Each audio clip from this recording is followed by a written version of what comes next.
Il y a également un problème au niveau des ventes additionnelles. Moi, vous le savez, je vous l'ai déjà dit, je ne suis pas friand des ventes additionnelles parce que je trouve que le client, il se sent vite lésé. Et puis, une fois qu'il arrive dans la maison, il a déjà payé un certain prix. S'il doit payer pour une piscine chauffée, un jacuzzi, je vais te faire payer l'eau chaude, le chauffage, la climatisation, etc. Il ne reviendra pas. Si vous voulez fidéliser un client, le mieux, c'est de mettre un prix qui est assez élevé. Et puis derrière, vous assumez les frais, vous lui offrez les options, il est content.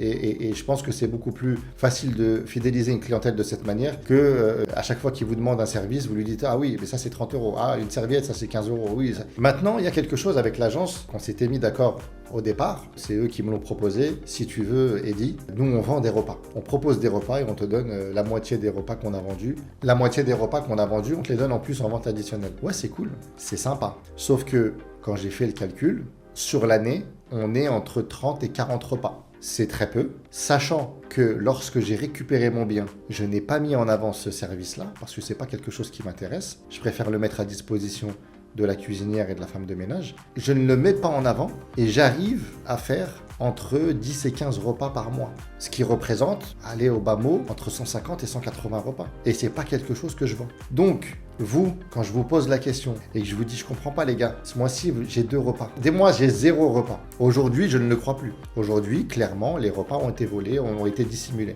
Mais aujourd'hui, ces repas, si vous me dites que c'est l'agent, ok, moi ça ne me regarde pas. C'est à vous que je donne de l'argent, c'est à vous de gérer vos salariés. Mais si ça là, c'est volé par l'agent, pourquoi est-ce que vous avez mis en place une dark kitchen? Pourquoi est-ce que vous avez mis en place un service de livraison de repas si vous en vendiez jamais? Vous n'allez pas investir de l'argent dans une dark kitchen, dans des livreurs, dans des cartes, dans de la communication pour vendre des repas à des clients si vous en vendez un par mois. Ce qui me laisse penser qu'au final, vous êtes complice ou vous savez la réalité du terrain et de ce que vous vendez. Parce que quand ce sujet qui est un non-sujet, parce que je vous dis, mais les gars, moi je veux pas de vos cartes là que vous proposez avec vos repas servis. Marrakech, c'est de la préparation sur place. C'est de la préparation avec une cuisinière marocaine qui vient, qui fait le baghril, le msammam, sur place. Et que vous me dites, non, mais c'est d'un point de vue technique, c'est compliqué. Tu fais un repas par mois. En quoi c'est compliqué pour toi? Pourquoi t'investis dans une dark kitchen? Pourquoi t'es prêt à t'embrouiller avec tes clients et à leur imposer ta carte de menu si tu vends un repas par mois, 2 repas par mois? La réalité, c'est que je pense que t'en fais beaucoup plus et que t'as voulu encore augmenter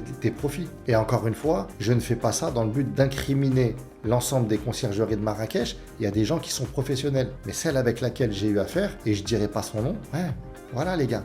Quand c'est bien, quand le travail il est bien fait, on le dit. Quand c'est mal fait, il faut le dire pour que les gens ils soient prévenus. Et si les gens dénonçaient beaucoup plus ce qui se passe, eh ben on ferait en sorte que les gens gagneraient en professionnalisme.